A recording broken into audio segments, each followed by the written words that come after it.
کافر، آخر کافر کا مطلب کیا ہوتا ہے؟ ہمارے بہت سارے غیر مسلم بھائی یعنی ہندو ہمارے بہت سارے بھائی ایسے ہیں جو اس لفظ کے بارے میں غلط فہمی کے شکار ہیں۔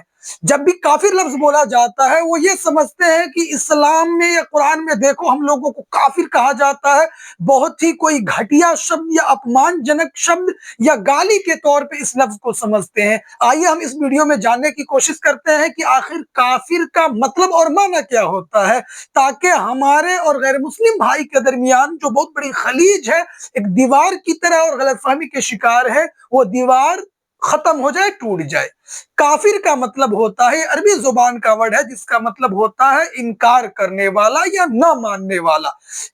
انگلش میں اس کو کہتے ہیں ان بلیور کہیے یا ڈس بلیور کہیے، یعنی جو یقین نہ رکھتا ہو۔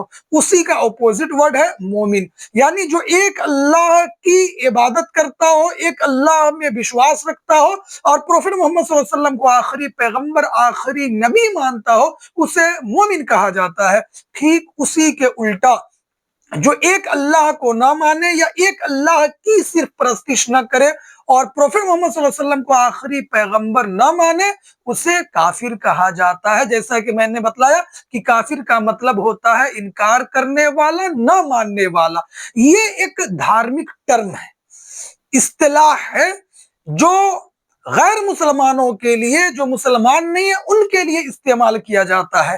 اس لفظ میں کوئی گالی یا اپمان جنک جیسے شبد نہیں ہے، لیکن جو ہمارے غیر مسلم بھائی اس غلط فہمی کے شکار ہیں ان کو میں بتا دوں کہ لفظ کافر جو ہے، کفرہ کا مطلب ہوتا ہے عربی زبان میں کہ کوئی کسان کھیت میں بیج ڈالتا ہے اور اس بیج کو مٹی کے اندر چھپا دیتا ہے تاکہ وہ بیج نظر نہ آئے، اس کو بھی کفرہ بولتے ہیں، یعنی اس نے اس کو چھپا دیا۔ تو حق جاننے کے باوجود بھی اس چیز کو ایکسپٹ نہ کرنا ان کو کافر کہا جاتا ہے۔ جس طرح سے جو آدمی ڈاکٹر نہیں ہے اس کو غیر ڈاکٹر کہنا یہ اس کی توہین نہیں ہے۔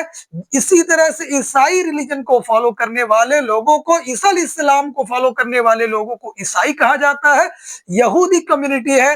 اسی طرح سے جو لوگ اسلام کو نہیں مانتے ہیں انہیں کافر بولا جاتا ہے، ایک پہچان کے طور پہ، ایک شناخت کے طور پہ کہ سماج سوسائٹی کے اندر الگ الگ کالج میں، یونیورسٹی میں جو پڑھے لکھے لوگ ہوتے ہیں ان کی نسبت اسی چیز کی طرف کر دی جاتی ہے، تو اس میں اس کے لیے کوئی اپمان جنک جیسی بات نہیں ہوتی ہے۔ تو یہ بات سمجھنے والی بات ہے۔ مذہب نہیں سکھاتا آپس میں بیر رکھنا۔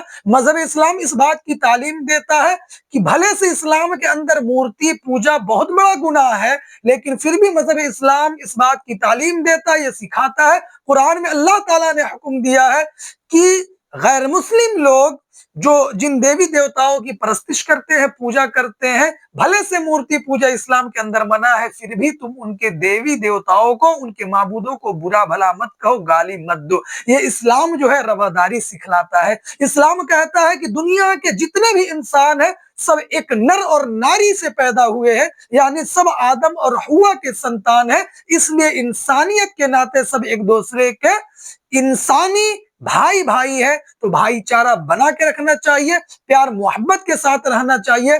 اسلام یہی سکھاتا ہے کہ وہ شخص کبھی بھی پکا مسلمان نہیں ہو سکتا جس کی زبان سے، جس کے ہاتھ سے دوسرے لوگ محفوظ نہ رہے، بلکہ مسلمانوں کو یہ سیکھ دی گئی ہے کہ وہ ہمیشہ اپنی زبان کی حفاظت کرے، اپنے آپ کی حفاظت کرے کہ اس کے زبان سے، اس کے اخلاق سے، اس کے کردار سے، اس کے کیریکٹر سے لوگوں کو تکلیف نہ پہنچے۔ اسلام آزادی کی تعلیم دیتا ہے، اس لیے اس غلط فہمی کے شکار نہ رہے۔ لا اکراہ فی الدین، قرآن کہتا ہے کہ دین کے اندر کوئی زور زبردستی نہیں ہے۔ تو یہ ویڈیو ان لوگوں تک پہنچائیے جو غلط فہمی کے شکار ہیں اور جنہیں لگتا ہے کہ کافر شبد جو ہے یہ کوئی گالی والا یا اپمان جنک شبد ہے۔ ایسی کوئی بات نہیں ہے۔